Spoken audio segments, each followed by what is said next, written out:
Welcome to tonight's video on section P2. We're going to continue that, talking about the distance and midpoint formulas. The distance formula comes from a right triangle. And so let's draw a right triangle here.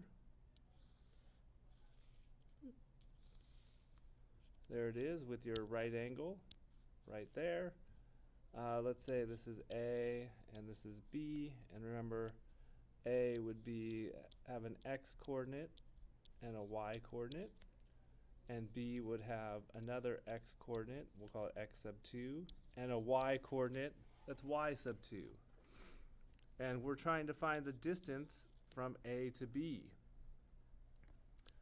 So remember, going across here, you could say it's x2 minus x1 because you would take the second x coordinate and subtract the first one. And same here, you could do y sub 2 minus y sub 1. Subtract the y's. And remember, the length is always going to be positive, so it doesn't matter which direction you subtract them. And then if you do the Pythagorean theorem, d squared is equal to x2 minus x1 squared plus y2 minus y1 squared. And so if you're just trying to find d, you would take the square root of that.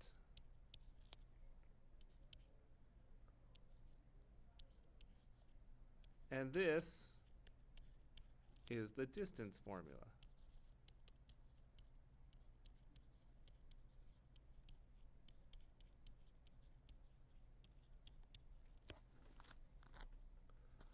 All right, the midpoint formula allows you to find the middle point. And remember the midpoint formula, the midpoint of any segment, you take the x coordinates, add them together and divide by 2, so you take the average.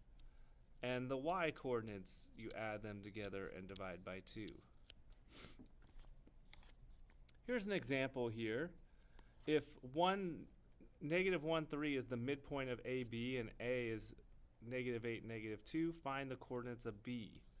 So if we draw this out, we can have kind of an idea of what we're looking at here. Negative 1, 3 is going to be up here somewhere. So we'll call this A, negative 1, 3. And, or sorry, negative 1, 3 is the midpoint.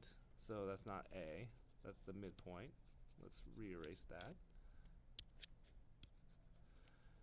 A is negative 8, negative 2. So negative 8, negative 2 would be down here somewhere. So we'll call this A, negative 8, negative 2. And B has got to be over here somewhere. B, because we're trying to find, we know the midpoint of the segment, we're trying to find the other endpoint. So we know, and B has an x and a y coordinate. So we know negative 8 plus x divided by 2 is equal to negative 1. We also know negative 2 plus y divided by 2 is equal to 3. So we have two equations to solve. Remember, to get rid of a fraction, we multiply by the denominator.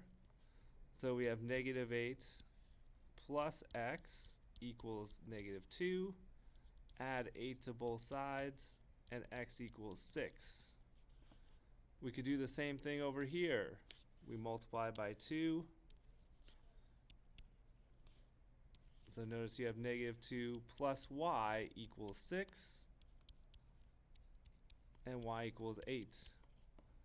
So the coordinates of B is 6 and 8. It also makes sense because if you think about it, from negative 8 to negative 1 is 7 units, and 7 units from negative 1 is 6 on the x-axis.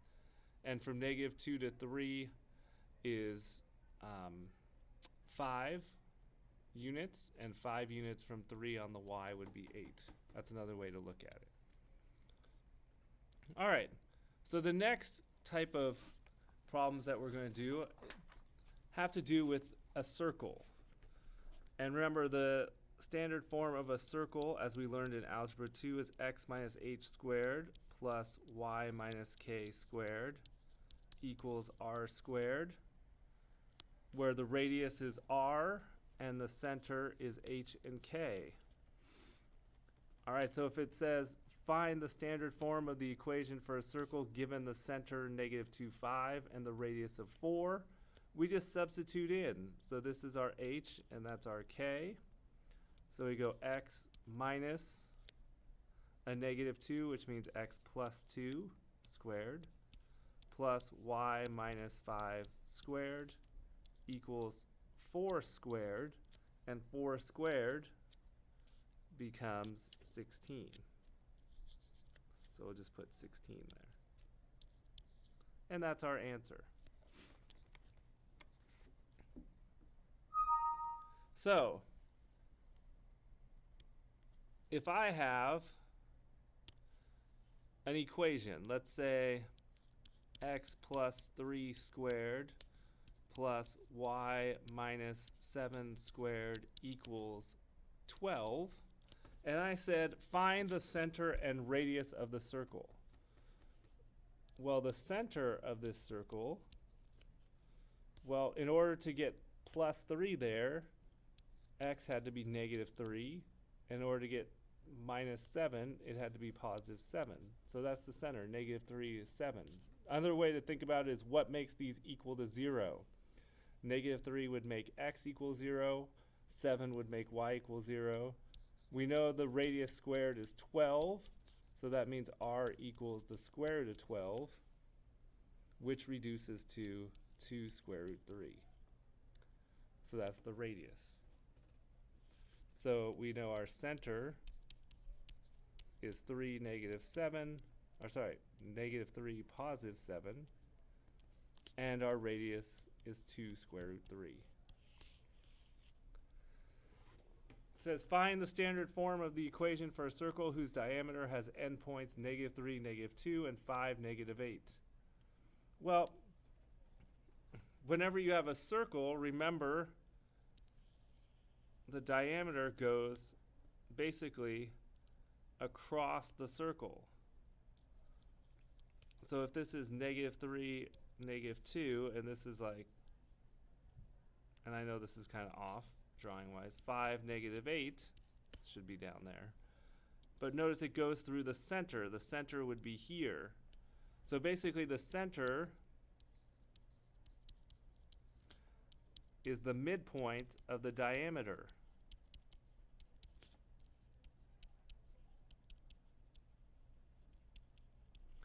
So we take the midpoint of the diameter, so -3 plus 5 divided by 2, and -2 plus -8 divided by 2. So we have 2 divided by 2 and -10 divided by 2. So we have 1, -5. So that is the center. Now we need the radius. So for the radius, we can take the distance from the center to one of the endpoints. So we'll do 1, -5, and -3, -2. So we'll do the distance. So we'll go, remember, we have x1, y1, x2, y2, and we put it in the distance formula. So we go -3 minus 1 squared plus -2 minus -5 squared. So you have -4 squared plus 3 squared. So you have 16 plus 9, which is 25. You take the square root of that and get 5.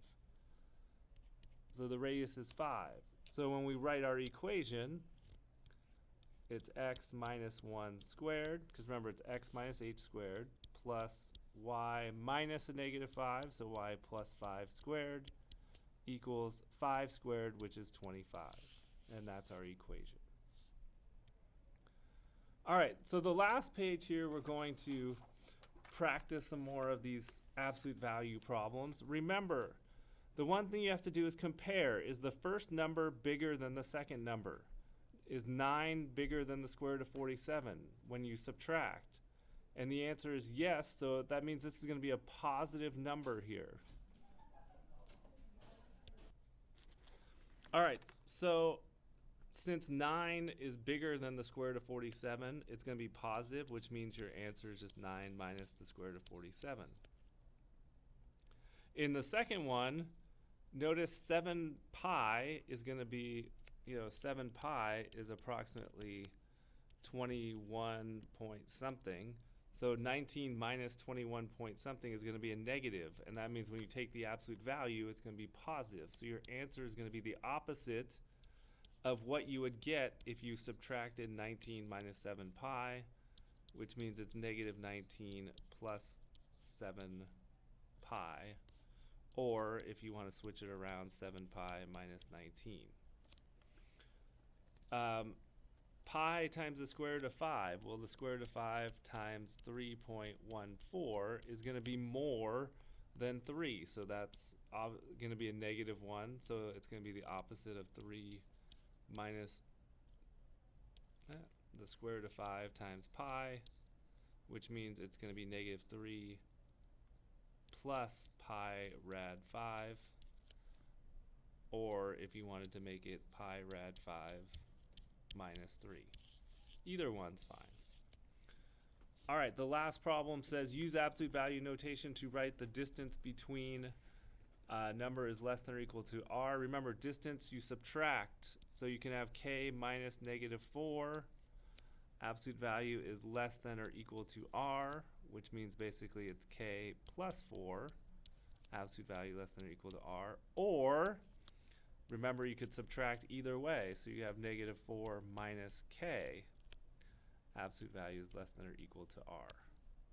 Either one of these is okay, because remember, you can subtract either way to get the distance, because you're taking absolute value. All right, I hope this video helped, and I will see you guys tomorrow in class. Evening.